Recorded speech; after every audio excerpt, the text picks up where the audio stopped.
In the heart of Miami, where the ocean breeze carries secrets and sorrow, lives Henry Sullivan, a wealthy travel CEO with the world at his feet, but no family by his side. One stormy evening, a soaked delivery boy drops something at his doorstep, a birth certificate. Henry's name is listed as the father. The boy is Jack, 13, fierce, protective, and he's not alone. He has a twin, Luke, and a mother, Margaret, who's gravely ill.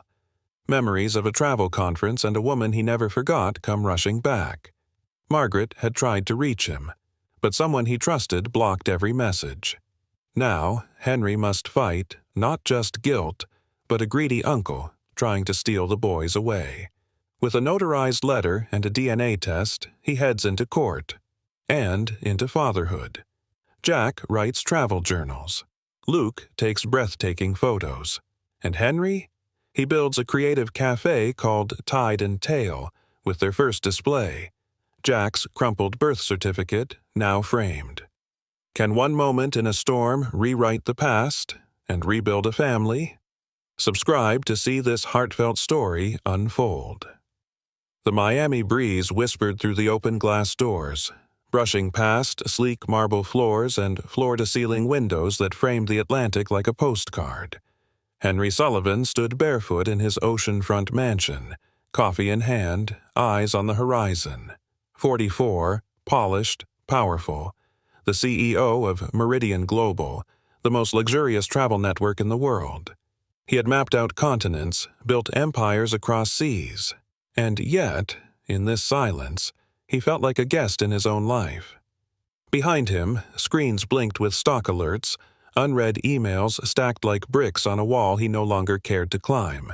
His assistant, Julia, had left a voice message reminding him of an investor dinner. He deleted it without listening. The waves outside were calling, not boardrooms. Henry walked to the bookshelf where a framed photo sat tucked behind travel magazines.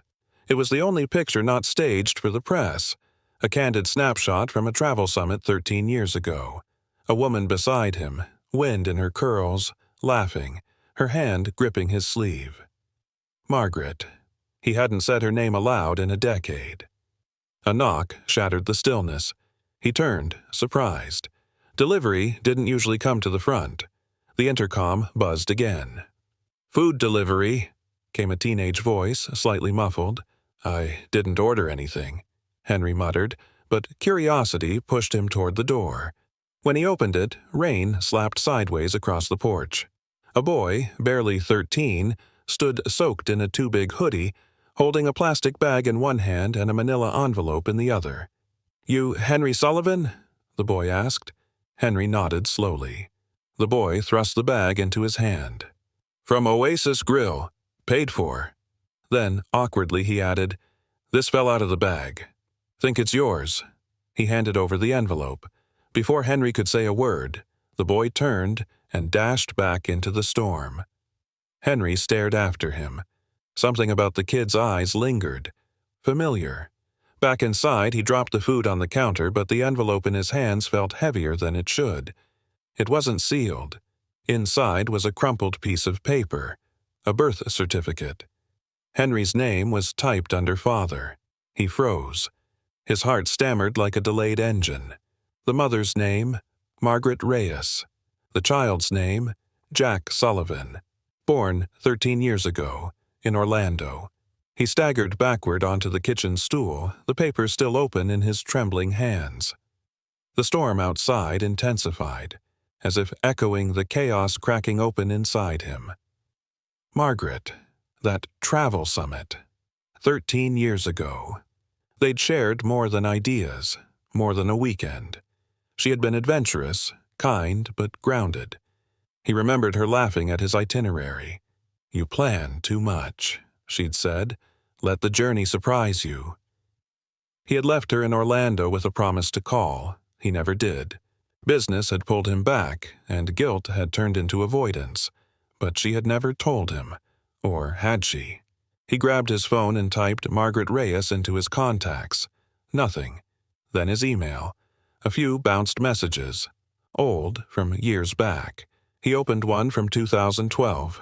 Subject: Please read. Body: Henry, I don't want anything from you. Just, there's something you should know. Please respond. His chest tightened. He had never seen this, or he had and ignored it. He wasn't sure which was worse. He looked back at the birth certificate, now wet from his fingers. The ink had begun to smudge. A storm inside a storm. Outside, thunder cracked. Henry stood suddenly. That boy. Jack. It had to be him. But how? Why now? He raced to the door, barefoot on stone, heart pounding. The street was empty. The rain had swallowed him whole. But the paper in his hand, this proof, this forgotten truth, remained. Henry stepped back inside, water dripping from his shoulders. For the first time in years, the house didn't feel like his own. It felt like someone else's life had just walked in. And it had his name. The storm lingered over Miami like an unanswered question. Rain danced on the windows as Henry paced the length of his living room, the crumpled birth certificate clenched tightly in one hand. He couldn't sit still. Every few steps he glanced at the street through the sheer curtains, hoping the boy might come back. Hoping this was a mistake, but deep down he knew it wasn't. He grabbed his keys. Minutes later, his black SUV cut through flooded streets, tires hissing against the pavement. His mind raced faster than the wipers. He wasn't even sure where he was going. Maybe to Oasis Grill, maybe just anywhere that might lead him to the boy. He stopped at a red light near a row of aging apartment buildings, their balconies sagging with rusted railings and laundry lines flapping in the wind. That's when he saw him. The same boy, soaked again, holding a food bag in one hand, pushing open a bent gate with the other. Henry pulled over so fast the tires screeched. He jumped out, rain soaking his collar. "Hey!" he called, voice louder than he meant. The boy turned, startled. For a second, they just stared at each other in the downpour. The boy's face was pale and stubborn, and undeniably familiar. "You're Jack, right?" Henry said, more gently now. Jack hesitated, then shrugged. "Who wants to know?" I'm Henry, the man on that paper you gave me." Jack's jaw tightened. "Didn't give it to you, it was an accident." Henry stepped closer. "But it's real?" The silence between them was sharper than the rain. Jack finally nodded, barely. "Is your mom Margaret?" Jack nodded again. "Where is she?" Henry asked, voice cracking. Jack hesitated, then, without a word, turned and walked through the gate. Henry followed. They climbed 2 flights of damp stairs. Jack stopped at a faded green door with peeling numbers. He opened it without knocking. Inside was dim, the smell of medication and old carpet filling the air. A couch sagged in the middle of the room. On it, lying under a blanket, was Margaret. Henry's breath caught. She looked smaller than he remembered. Her once vibrant curls now dull and thinned. But her face, her eyes, still carried that unmistakable spark, even through fatigue. She looked up slowly. Her gaze met his. She blinked once, then whispered, "Henry?" He dropped to his knees beside the couch. "Margaret, I didn't know, I swear." She coughed, covering her mouth. "I tried to tell you, years ago. I sent emails, so many, but I never got a response." Henry closed his eyes. "I never saw them. Someone must have. I thought you didn't care," she said, voice barely audible. "So I stopped." A thick silence fell. Jack stood in the doorway, watching. His eyes flicked between them, unreadable. Henry reached into his jacket and pulled out the birth certificate, now smoothed and wrapped in a plastic sleeve. "I kept it," he said softly, "even when I wasn't sure if it was real. I couldn't throw it away." Margaret smiled faintly. "He looks like you, acts like you too, stubborn." Jack rolled his eyes but didn't deny it. "And there's Luke," Margaret added. "Jack's twin. He's out making deliveries."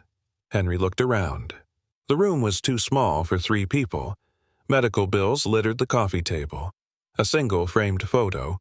2 boys at the beach, one with a notebook, the other holding a cheap camera, sat beside a stack of prescriptions.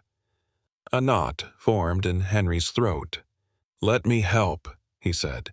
"Please." Margaret studied him for a long moment. Then she simply said, "They deserve better." Henry looked at Jack, whose damp hoodie clung to his arms. The boy didn't speak, but something in his gaze softened. "I'm not going anywhere this time," Henry whispered. And, for the first time in years, Margaret closed her eyes. Not from pain, but from something close to relief. The room had quieted, except for the faint ticking of a crooked wall clock and the sound of rain softening outside. Henry sat beside Margaret, still trying to wrap his mind around what had unfolded. Jack leaned against the doorframe, arms crossed, eyes guarded. Henry looked down at her hand resting on the blanket. "Do you remember the conference? Orlando.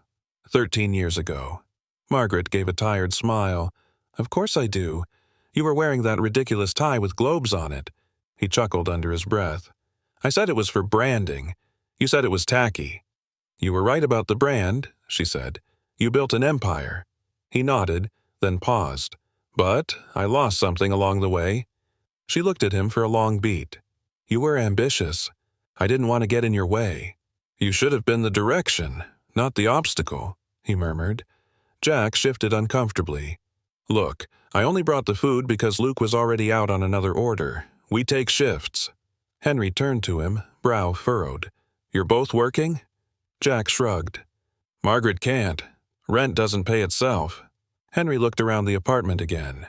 The peeling wallpaper, the rickety fan, the damp patch near the ceiling. "You're 13, Henry said softly. "You should be in school, not carrying hot bags in thunderstorms." Jack's chin lifted. "We do what we have to." Just then, the front door creaked open. A boy, who looked exactly like Jack, stepped inside, his hoodie soaked and his hair plastered to his forehead. His eyes froze when he saw Henry. He looked from his mother to his brother, then whispered, "Who's he?" Jack didn't answer. Henry stood slowly. I think I'm your father." Luke blinked. "You think?" "Until yesterday, I didn't know you existed." Luke's jaw worked, but no words came. Then he tossed the soggy bag onto the counter and disappeared into the bedroom, slamming the door. Jack flinched, but didn't follow. Margaret sighed.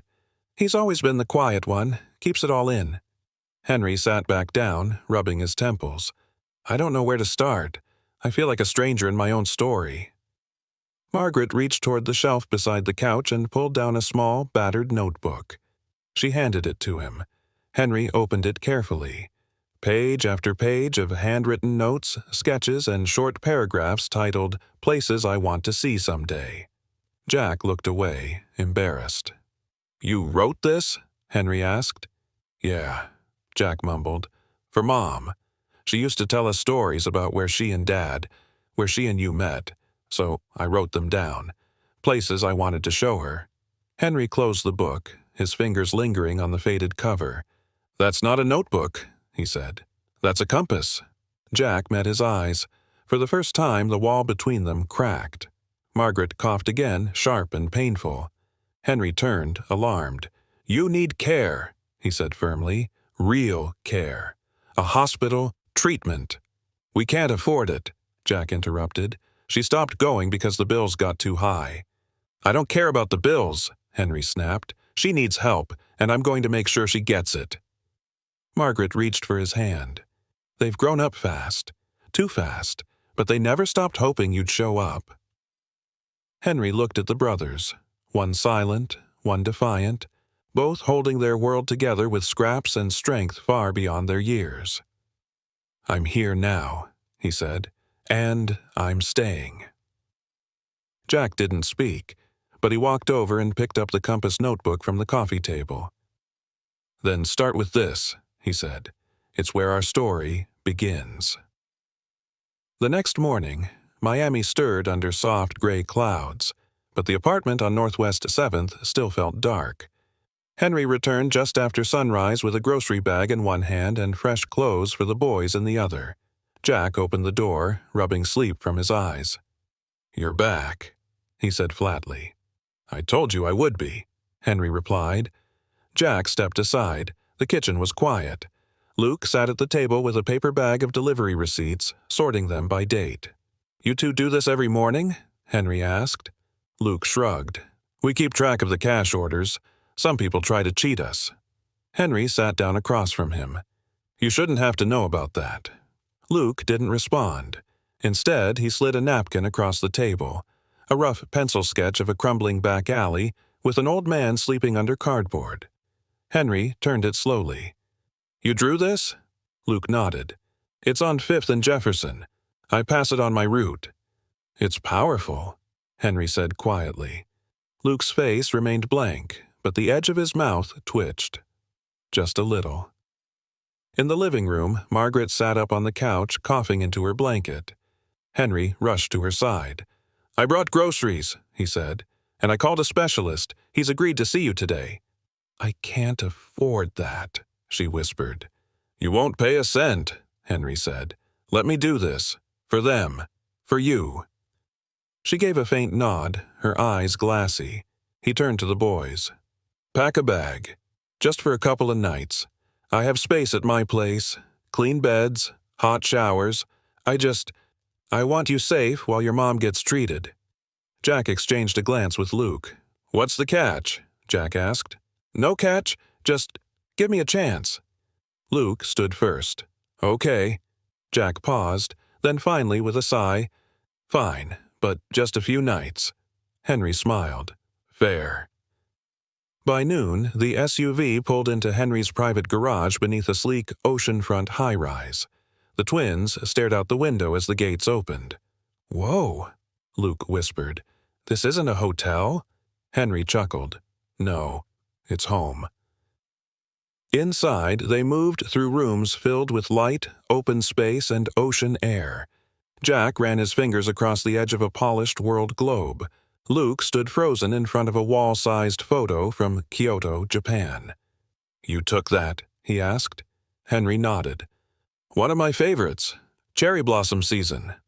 Luke stared longer. "I want to go there." "You will," Henry said. "Both of you, as far as you want." In the guest room, 2 beds weighted with crisp sheets and folded towels. A pair of brand-new journals sat atop the dresser. One leather-bound with a pen, the other embossed with a small compass. Jack picked his up and opened it. The inside cover read, "To Jack, may your words lead you home. H." His throat tightened. He said nothing, but carefully set it beside his backpack. That evening, Henry stood by the balcony as the sun dipped behind the skyline. Jack walked out slowly, arms folded. "You really didn't know about us?" Jack asked, voice quiet. "No," Henry said. "Not until that night in the rain. I would have come sooner if I had." Jack nodded, still staring out at the water. "She used to tell us stories about you," he said. "We thought they were made up." "I told myself I had nothing to offer back then," Henry murmured. "Turns out, I left the best part of my life behind." Jack didn't reply, but he reached into his pocket and pulled out something small, a wrinkled, faded paper star. "She made this the day after you left," Jack said. "Said it was for luck. We kept it in the journal." He placed it on the balcony railing between them. Henry stared at it, the symbol of years lost and love that never stopped. "We'll make new ones," he said softly. "Together." 3 days later, the halls of Mercy Bay Medical Center smelled of antiseptic and sea salt. Sunlight filtered through the floor-to-ceiling windows, casting warm light over the polished floors. Henry stood by Margaret's hospital bed, watching the monitor beep steady and soft. Jack and Luke sat nearby, quiet for once, watching their mother sleep. "She looks better already," Luke whispered. "She's breathing easier," Jack added, arms folded, voice tight with hope. Henry nodded. "They've started her on new meds. The doctor says she's stable, but needs time." Jack stared at the IV bag. "Time costs money." "It's covered," Henry replied gently. "All of it." Jack didn't answer, but Henry caught the quick glance he gave Luke, a silent question neither dared ask aloud. As if on cue, Margaret stirred, eyes fluttering open. She blinked, looked around, and gave the faintest smile. "This room has a view," she whispered. "You always liked the sea," Henry said. Margaret turned her head toward the window. "You remembered." He sat beside her. "I should have remembered more." Her hand reached out, weak but warm. "You're here now." Jack stood and walked to her other side. "The nurses said you asked for us." "I just wanted to see your faces.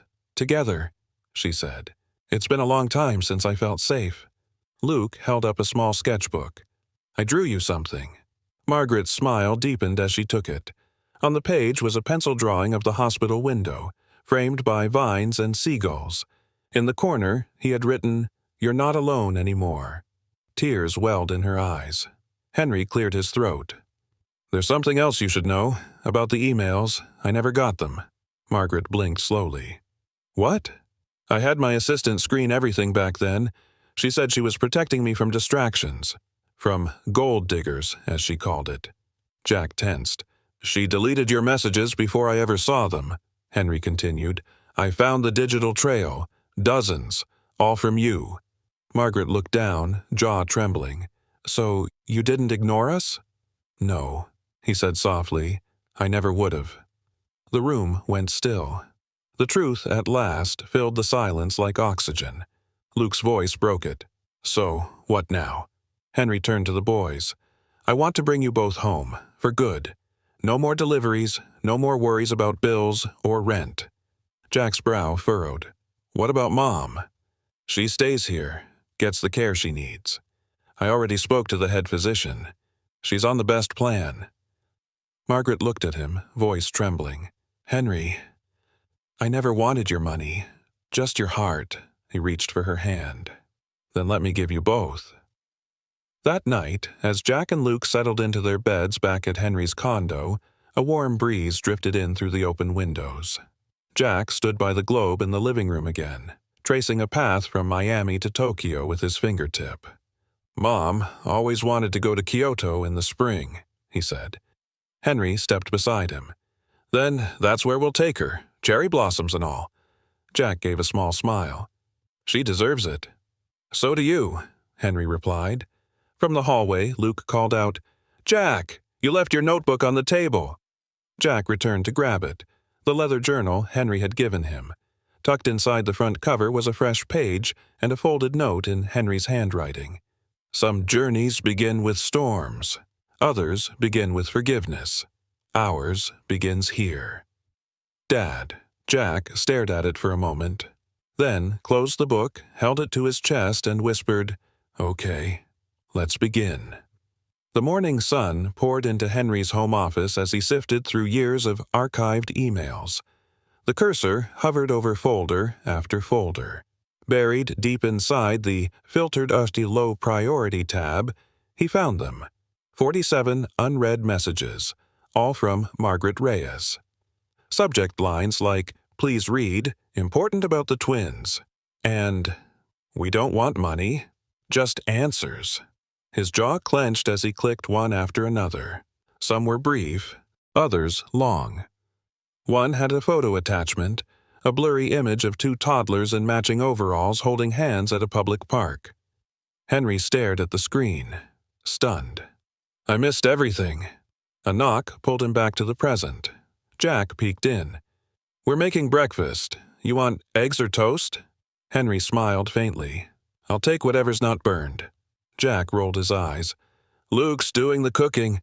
I'm just moral support." "Then I better eat now before he gets creative," Henry joked. As Jack turned to leave, Henry said, "Can I talk to you for a minute first?" Jack walked in slowly. "Sure." Henry tapped the screen. "These were emails from your mom, from years ago. She was trying to tell me I never saw them. My assistant filtered them out." Jack frowned. "She always said you didn't want us." "I thought she moved on, but I was wrong. I should have checked. I trusted the wrong people." Jack sat down across from him. "So, what now?" Henry looked him in the eyes. "Now I fix it. Starting with accountability." Later that day, Henry stood outside the downtown office tower where his assistant of 12 years, Vanessa Clark, worked. Though she had retired from Meridian, she now consulted with a boutique firm nearby. When she saw him in the lobby, her smile faltered. "Henry, what a surprise." "I need to talk to you," he said, voice even. In the conference room, he laid the printed emails on the table. "You deleted these." Vanessa didn't look up. "I screened all correspondence for threats and time wasters. It was protocol." "She wasn't a threat," he snapped. "She was the mother of my children." Vanessa scoffed. "She wanted access to you. That's what they all wanted." "She never asked for a dime," Henry said, voice cold. "She asked for a father for her sons, and I was kept in the dark." Vanessa leaned back, defensive. "You trusted me to protect your time. I trusted you with more than that, and you cost me 13 years. Silence filled the space. Henry rose. "I'm not here for an apology. I'm here to tell you I'm coming clean. If this goes to court, you'll testify." Vanessa's lips thinned. "You're serious?" "Dead serious." That night, back home, Henry found Jack and Luke in the media room. Luke was editing a photo on a borrowed tablet. A shot of their mother smiling from her hospital bed, filtered through soft light and faded edges. Jack sat nearby, scribbling in his journal. "I talked to someone today," Henry said. "The person who stopped the truth from reaching me." Jack looked up slowly. "She was wrong, and I'm going to make sure everyone knows it." Luke lowered the tablet. "Will it change anything?" Henry sat down beside them. "Not the past, but it'll change what comes next." Jack reached into his backpack and pulled out a folded sketch. A drawing of two silhouettes on a rooftop. One adult, one child. Both looking out toward a distant sunrise.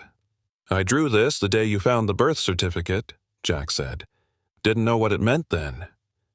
Henry unfolded it, hands trembling. "It means a new day, one I won't miss." Luke said quietly, "Let's make sure Mom sees it too." And for the first time, the three of them sat there, not just as strangers thrown together by truth, but as something starting to feel like family. The air inside Mercy Bay was cool and still as Margaret lay resting, her cheeks brighter than they'd been in weeks. Henry sat beside her, flipping through Jack's journal while she dozed, pages filled with sketches, observations, and scribbled dreams. Every line carried a piece of the boy he barely knew, and now couldn't imagine losing. A quiet knock tapped against the hospital door. Henry turned. Jack and Luke stepped inside, holding a tray from the hospital café. Jack grinned. "We brought the good pudding." Luke added, "We traded our fruit cups for it." Margaret stirred and opened her eyes. "You bribed a nurse?" Jack shrugged. "It worked." Henry laughed under his breath, the first time the sound didn't feel forced. "She needs strength. Can't argue with that." But the moment of warmth didn't last long. That afternoon, a hospital administrator approached Henry in the lobby. "Mr. Sullivan, there's a visitor asking to speak with you. Claims to be a relative of Margaret Reyes." Henry's smile faded. "What's his name?" "Thomas Clay. Her uncle." Henry's stomach dropped. In the waiting lounge, a man in his late 60s stood by the window in a crisp tan blazer, cane in hand. His eyes were sharp, calculating. "You must be Henry Sullivan," Thomas said, turning slowly. "I am. And you are?" "Margaret's next of kin," he said coolly, "and by extension, legal guardian of Jack and Luke." Henry crossed his arms. "Not anymore." Thomas smiled without warmth. "You think you can walk in after 13 years and claim them? You're barely a stranger. I've known them since they were babies." "Known them?" Henry scoffed. "Where were you when they were delivering food in the rain? When Margaret was coughing blood in a cramped apartment?" "I gave them space," Thomas replied. "Not everything is about handouts. Children need discipline, not coddling." Henry stepped closer, voice low. "They need love, and I won't let you take them from it now." Thomas pulled a folded letter from his pocket. "We'll see what the court says." Back home, Henry sat Jack and Luke down in the kitchen. His jaw was tight, his voice steady. "Thomas showed up today. He's filing for custody." Jack's face twisted. "Why? He never cared." He sees an opportunity, Henry said carefully. He knows who I am and what I'm worth. Luke looked down. Can he win? Henry placed a hand on each of their shoulders. Not if we do this right, but we'll need proof. Letters, records, DNA tests, and your mom's voice in this too. Jack clenched his fists. She'll speak. Even if she's weak, she'll tell them. Luke rose and grabbed a small wooden box from his backpack. Inside were old notes, photos, and one tiny taped envelope. What's this? Henry asked. Luke handed it to him. It's from Mom. We found it in her drawer once. She told us to only open it if things ever got bad. Henry opened the flap slowly. Inside was a notarized letter, signed, sealed, and dated, naming Henry Sullivan as the boy's father and requesting he be granted custody if anything happened to her. Tears welled in Henry's eyes. She never gave up on me. She believed you'd come back, Jack whispered, even when I didn't. Henry looked at them both. I'm going to fight. For you, for her, for all the years we lost. Luke reached for the wooden box and set it gently on the table. Then, let this be our start. And, as the three of them sat shoulder to shoulder beneath the golden light of a quiet Miami evening, Henry realized something. He wasn't just building a case, he was rebuilding a family. The garage echoed with the hum of power tools and the quiet excitement of something being built from scratch. Inside Henry's once unused art studio, now repurposed with care, Jack stood at a large oak desk, pen moving steadily across the pages of his journal. Across the room, Luke adjusted the lens on a new DSLR camera, focused on the early morning surf crashing beyond the balcony. Henry watched from the doorway, arms crossed, a proud smile tugging at his face. You two okay in here? He asked. Jack glanced up. Better than okay. Luke snapped a picture of the waves, then held up the screen. Check this. Henry leaned in. The shot was stunning. Sun breaking through clouds, light bouncing off a bird mid-flight. It looked like something from National Geographic. You took this just now? Henry asked. Luke shrugged, modest. I've been watching the tide all morning. Waited for that bird. Henry looked between them. I want to help you take this further, both of you. Jack tilted his head. Like what? A project space. This room and more. A writing corner for you, Jack, and a gallery wall for Luke's work. Luke blinked. You'd do that? Henry nodded. We'll call it the compass room, because that journal you carry, it pointed me back to what matters. Jack looked down at his book. His fingers brushed over the word, beginnings, written at the top of the latest page. That afternoon, they picked out furniture together. Jack chose a reclaimed wood desk with carved map etchings. Luke picked a steel-framed display board for his prints. They filled the shelves with old atlases, travel guides, and photo books from Henry's past campaigns. In the center of the room, Henry hung a globe chandelier, soft light beaming from every continent. As they finished unpacking, Jack asked, Did you always love traveling, even before the company? Henry nodded. When I was young, I'd mark places on maps just to dream about leaving, but I forgot why I started. It became about investors and airports instead of moments like this. Luke whispered, Then maybe we'll remind you. That evening, they took a walk along South Point Park, the breeze cool, the light soft across the water. Jack brought a notebook, pausing now and then to jot down lines. Luke carried his camera, stopping every few steps for shots of passing boats or reflections in puddles. As they rested on a bench near the pier, Jack pulled out a page. "Want to hear something?" he asked. Henry nodded. Jack read, voice low but steady. "The ocean doesn't remember your name, but when you stand at its edge with people who do, you're home." Henry swallowed hard. "You wrote that just now?" Jack gave a shy smile. "It kind of wrote itself." Luke handed Henry a print. A photo of Jack standing under the pier, the sunset cutting across the shadows. "I want this to be our first framed shot," he said, "for the compass room." Henry stared at it, then pulled both boys into a hug. "You two are more than talented. You're brave, and I'm honored to be your dad." Jack didn't pull away this time. Back at the condo, Henry pinned the photo to the wall above Jack's writing desk. Beneath it, he placed a compass, the old one Margaret had kept on her shelf. The boys didn't notice until morning. Luke stopped in the doorway, eyes wide. "That's hers." Jack reached up and touched it gently. "She used it to tell us stories. Said it always pointed back to love." Henry whispered, "Then this is exactly where it belongs." The next morning, Henry stood in the kitchen, pouring coffee when his phone buzzed with a call from his attorney. "Thomas Clay filed the petition," the lawyer said. "He's claiming Margaret's condition makes her unfit, and that you're using your influence to sway the boys." Henry's jaw tightened. "We have her notarized letter, DNA tests, and the boys themselves." "Yes, but he's pushing for an emergency hearing," the lawyer warned. "We need to be ready." As Henry ended the call, Jack walked in holding a stack of envelopes.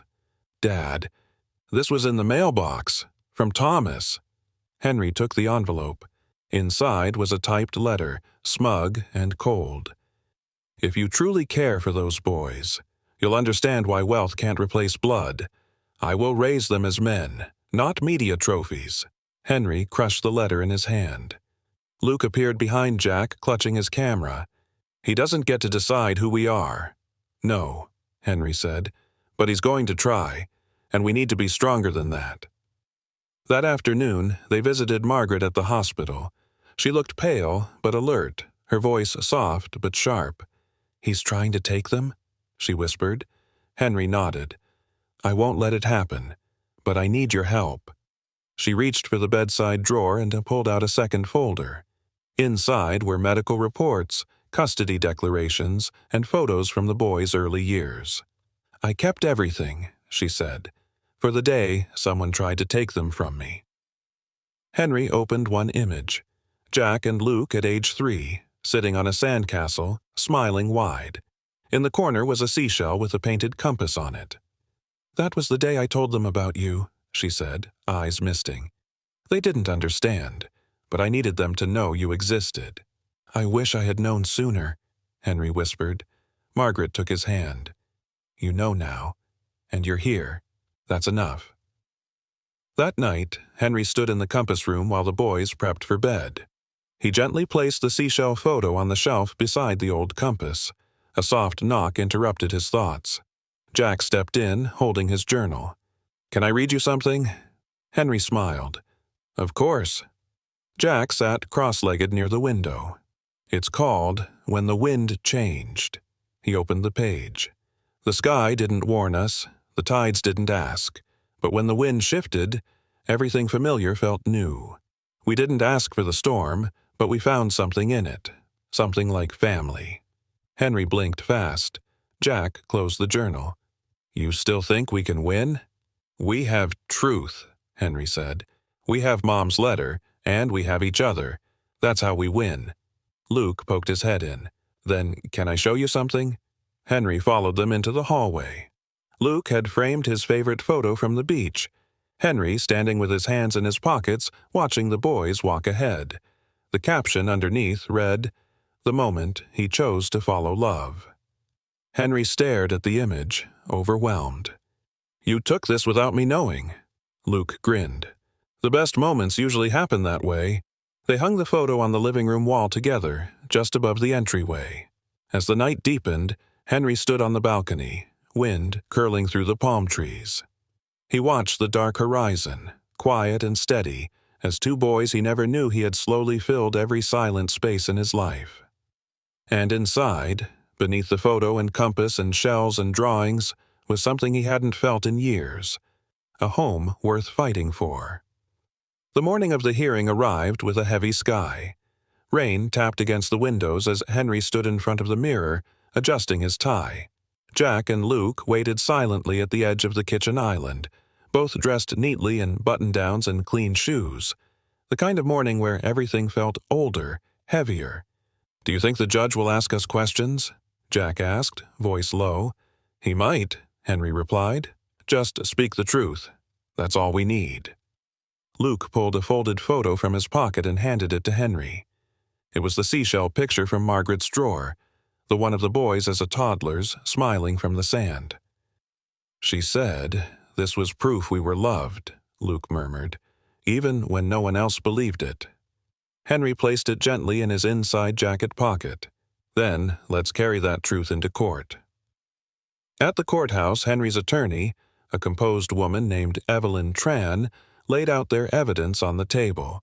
The notarized letter from Margaret, the DNA test results, school records, and a written testimony from the boy's pediatrician. But the moment the hearing began, Thomas Clay entered flanked by two men in suits. His expression was calm, almost smug, as if he had rehearsed this moment 100 times. "Your Honor," he began, "Mr. Sullivan is a powerful businessman with the means to manipulate any narrative. I am simply trying to ensure these boys are not used as trophies." Henry leaned forward, steady. "With respect, Your Honor, I only learned about them recently. Margaret's health kept her from traveling, and my former assistant blocked all contact." The judge raised an eyebrow. "Do you have proof of this?" Evelyn stood. "Yes, Your Honor. We have sworn statements and deleted email records recovered from Mr. Sullivan's office server. We also intend to call the former assistant as a witness." That statement drew murmurs through the courtroom. Thomas countered quickly. He had 13 years to look, and didn't. That's not a father. That's a man running from responsibility. Just then, Jack stood up. "May I say something?" he asked. The courtroom hushed. The judge nodded. "Proceed." Jack stepped forward, holding his journal. "This is where I write about the world. Places I'll never go, things I imagine. But lately, I've written about what it means to feel seen." He turned to the judge. "He didn't know about us, but since he found out, he hasn't missed a day. He shows up, he listens. He knows I hate olives and that Luke's scared of heights. He reads my writing, and he gave us a room to be ourselves." Luke stood beside him. "He never asked to be called Dad, but he earned it anyway." The judge leaned back, eyes softening. Thomas's voice sharpened. "These are coached statements, Your Honor." Henry rose calmly. "Let them speak for themselves." Just then, the doors creaked open, and Vanessa Clark, Henry's former assistant, walked into the courtroom, guided by a bailiff. Evelyn turned. "Your Honor, this is our surprise witness." Vanessa took the stand, eyes lowered. "I deleted the emails," she said softly. "I screened Margaret's messages because I thought she was another person chasing money. I never read past the subject lines. It was my decision, not Henry's." The courtroom fell silent. Henry didn't blink. He just looked over at Jack and Luke, both standing taller now, like something had finally shifted. As the judge reviewed the evidence, Henry pulled the seashell photo from his coat and handed it to Evelyn. "Your Honor," Evelyn said, "this is a photo from Margaret's private records, a symbol of the family they already were, even when separated. This isn't just about legal custody. This is about restoring something that never should have been lost."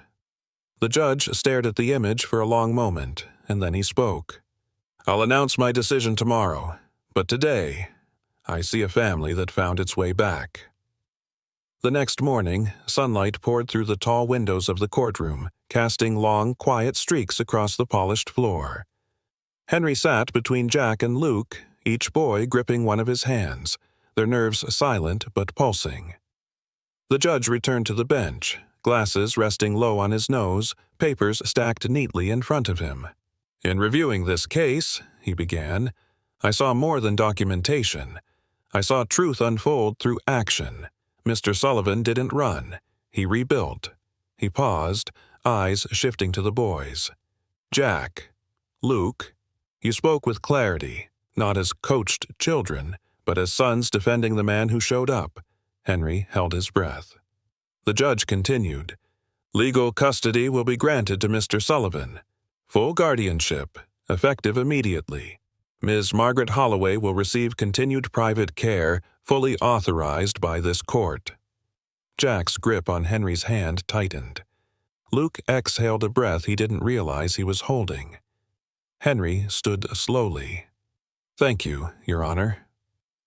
As they exited the courtroom, cameras flashed outside, but Henry pulled the boys closer, shielding them from the noise. Evelyn, their attorney, smiled with quiet satisfaction. "You did it," she said, "and more importantly, they see you now." Back home, the compass room was warm with late afternoon light. Jack placed the birth certificate, once stained and wrinkled, into a new walnut frame. The boys decided it should hang in the center of the room. "It started this whole thing," Jack said. "Might as well let it stay." Luke had another surprise. A portrait photo of the three of them at the courthouse steps, taken by a friend of Evelyn's. All three were smiling, not staged, just caught mid-laugh. Luke handed it to Henry. "This one belongs on your desk." Henry looked at it for a long moment, then placed it beside his laptop, right next to the compass Margaret once held. Later that night, while Jack worked on a short travel essay and Luke edited a batch of beach photos, Henry made a quiet visit to Margaret's room at the medical center. She was propped up on soft pillows, thinner but glowing under the soft lamplight. Her eyes opened slowly as he entered. "You look different," she whispered. Henry smiled. "Fatherhood does that." He pulled out the framed courthouse photo and showed it to her. Margaret's lips parted, a soft gasp slipping free. "They look happy," she said. "They are," he replied. "They're growing. Jack's writing stories that make me cry. Luke's catching moments most people miss, and they're calling me Dad now." A tear slipped down Margaret's cheek. "I missed so much," she whispered. Henry sat beside her. "We all did, but we're catching up." She reached over and touched the edge of the frame. "I want them to keep this, to know how far we came." "I'll hang it in the studio," he said, "next to your compass." Margaret looked out the window at the ocean breeze curling through the palm trees. "It was never about the places we visited," she murmured. "It was always about who we found along the way." Back at the house, Jack looked up from his writing. "Dad," he said, with ease now, "can we name the next story together?" Henry walked in, pulling Luke in with him. "Only if we let Luke shoot the cover." Luke grinned. "Deal." They sat together at the table, the glow of the room wrapping around them like the soft scent of salt and paper. And hanging on the wall above them, centered between the compass and the courthouse photo, was that old birth certificate. No longer a piece of forgotten paper, but a declaration of who they were. A family found, not by blood alone, but by the love that stayed when everything else was storm.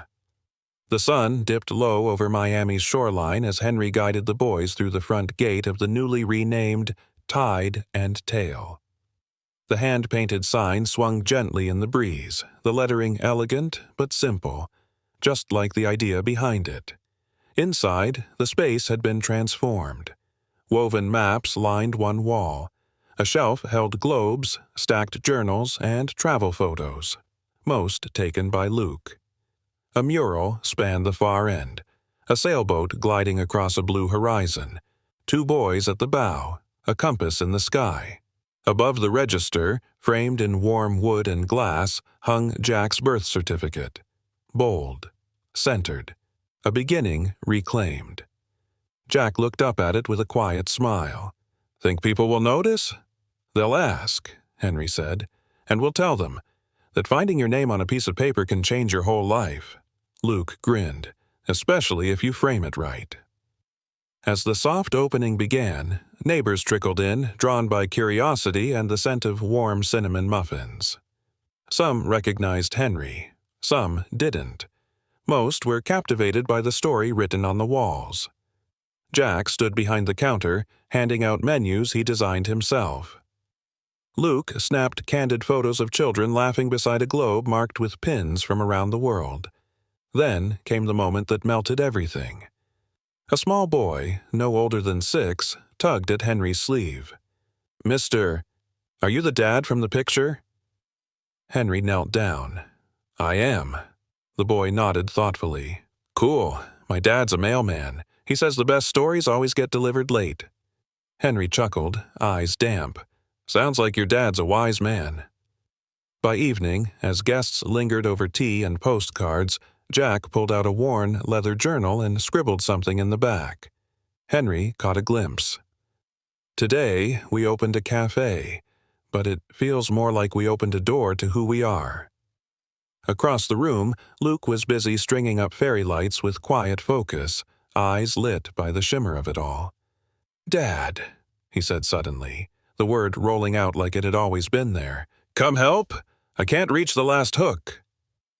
Henry crossed the floor, climbed the stepladder, and together they stretched the final string. As the lights blinked on, casting a golden hue across the café, applause rose from the patrons. Evelyn, their lawyer, leaned in with a proud nod.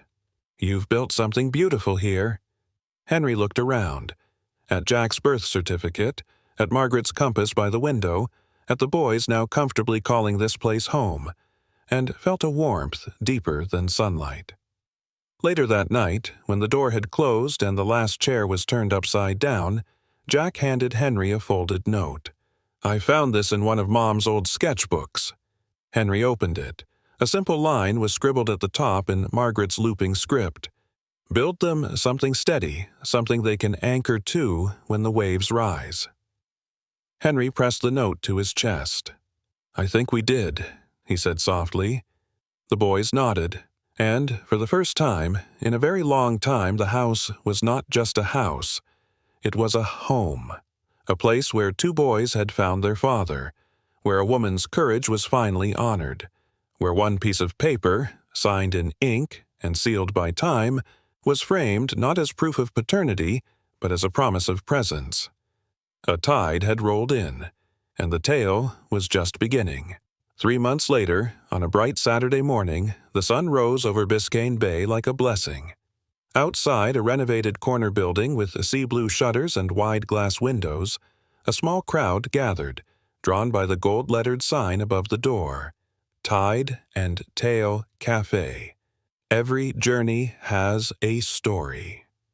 Inside, the final touches were falling into place. Henry adjusted the light above the front counter, then turned to Jack and Luke. Both boys were dressed in matching linen shirts, sleeves rolled up, nerves dancing in their eyes. "You ready?" Henry asked.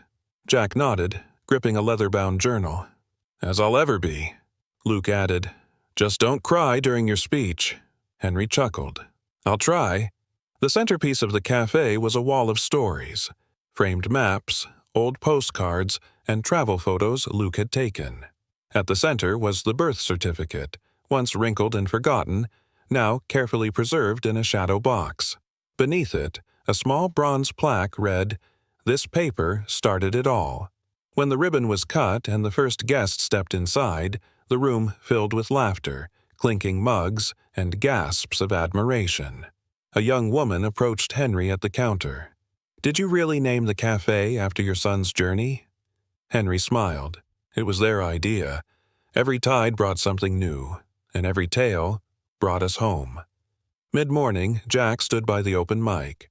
His voice trembled at first, but grew stronger. "I used to think stories had to start perfect, but some of the best ones start in the rain.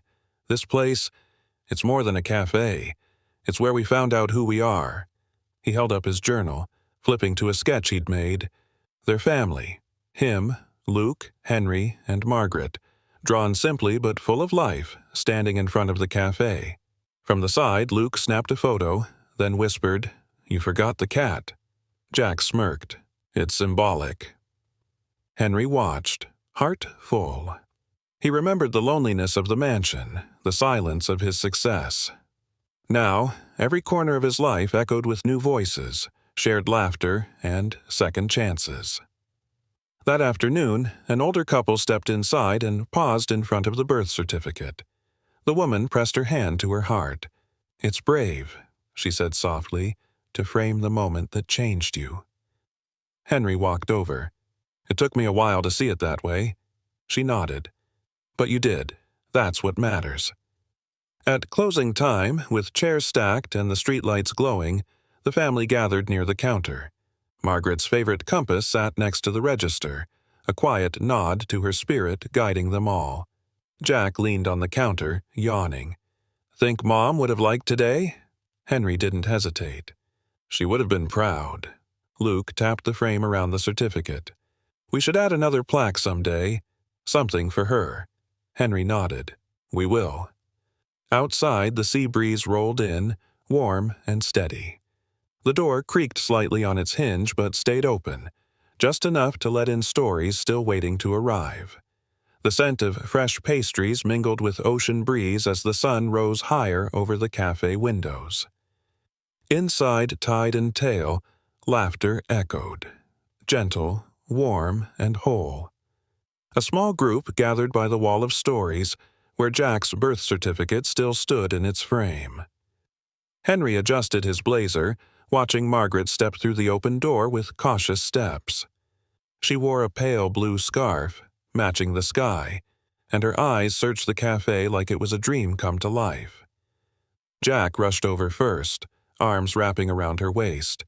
"Mom, you came!" Margaret's voice trembled. "I wouldn't miss this for the world." Luke followed, camera around his neck, snapping a quiet shot of the moment. "You look beautiful, Mom." She smiled through tears, brushing his cheek. "You boys. You've grown so much, and this place." Henry approached slowly, holding a cup of tea. "Chamomile. Just how you used to like it." Their eyes met. Time didn't erase all pain, but it softened the edges. Margaret accepted the tea, her hands shaky. "You really did all this?" "I had help," Henry said, glancing at Jack and Luke. "They showed me how to start over." At noon, the cafe hosted its first storytelling circle. Jack read an entry about the night he met Henry, the storm, the delivery, the birth certificate. His voice wavered only once.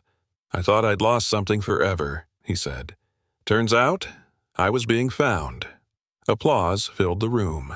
Then Luke stood beside a framed photograph, their mother sitting on a bench near the bay, sunlight touching her hair. "She's our compass," he said, pointing to the bronze compass on the shelf.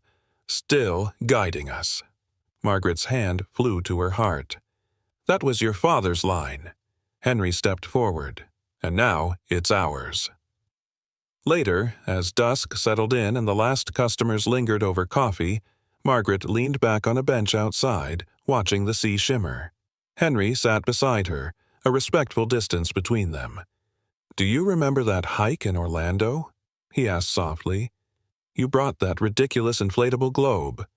Margaret laughed, low and raspy. "And you said, 'The world is already mine.' Arrogant." He nodded. "I was wrong. I didn't own anything that mattered." Margaret looked inside the cafe where Jack was showing a younger kid how to sketch a coastline. "You do now." Henry glanced at her, voice quiet. "Can we try again, Margaret? Not as lovers, as something more honest. A team." She paused, then reached into her coat and pulled out something small, the old room key from the Orlando hotel, its number faded but still visible. "I kept this," she whispered, "even when I hated you." He took it, fingers brushing hers. "Then let's build something better." Inside, Jack and Luke stood by the story wall. Luke whispered, "Think they'll ever get back together?" Jack smiled. "They already did, just in a different chapter." As night fell, Margaret rested her head on Henry's shoulder for the first time in 13 years. Behind them, the cafe lights glowed soft and golden, and the compass gently spun in the breeze, not pointing north, but home.